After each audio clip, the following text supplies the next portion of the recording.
Hi guys. Today I'd like to read to you this book called Young Martin Luther King Jr. and it is a character counts book by Scholastic. It's one of their 6 pillars of character books. It's written by Joanne Mattern, illustrated by Allan Eitzen. Martin Luther King Jr. was a great American. He led black people in their struggle to win the same rights that white people have. Martin Luther King Jr. was born in Atlanta, Georgia on January 15, 1929. His family called him ML. The King family spent a lot of time in church. Reverend King was the pastor of Ebenezer Baptist Church. ML loved to sit and listen to his father preach.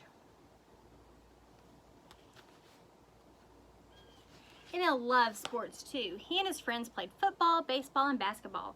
ML was one of the best players. One day when ML was 6 years old, his friend's mother told him he couldn't play with her sons anymore. "We're white and you're colored," she said. ML went home crying. He didn't understand why the color of his skin should make a difference to anyone. ML's mother gave him a hug and then she told him a story. ML's mother told him that at one time many black people in America were slaves. They had to work hard for white families and do whatever they were told. Now there were no more slaves, but some white people still treated black people unfairly.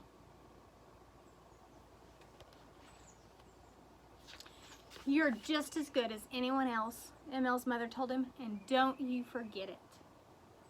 As Martin grew older, he learned that there were many bad laws that treated black people unfairly.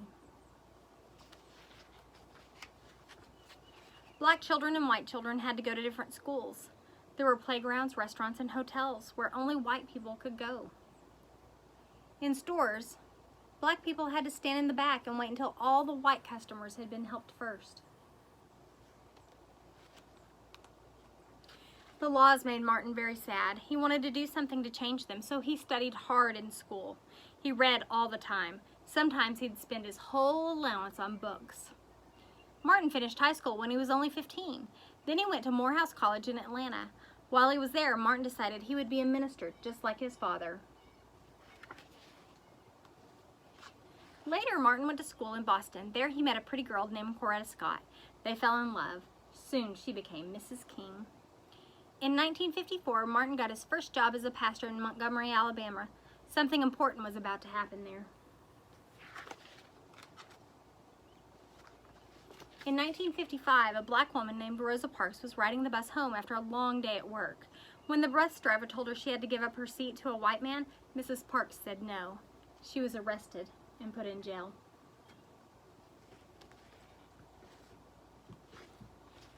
The black people in Montgomery were very angry. They decided not to ride the buses until the law was changed. Martin helped lead this protest. For almost a year, black people walked or shared car rides with friends. The bus company lost a lot of money. Finally, the law was changed. Black people could sit wherever they wanted. After that, Martin led protests all over the South. Many times people were hurt. Sometimes Martin was arrested.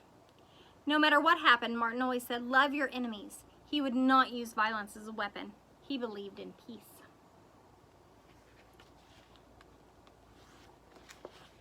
In 1963, Martin spoke to a huge group of people in Washington, D.C. "I have a dream," he told them.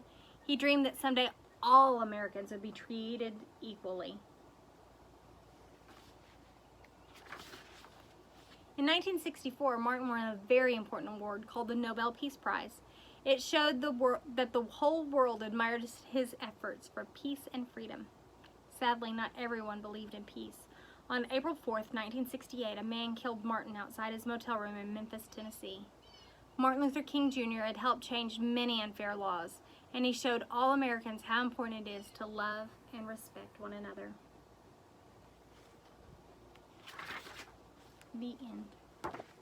I love you guys. I hope you're having a great summer. Bye. Your dog stole a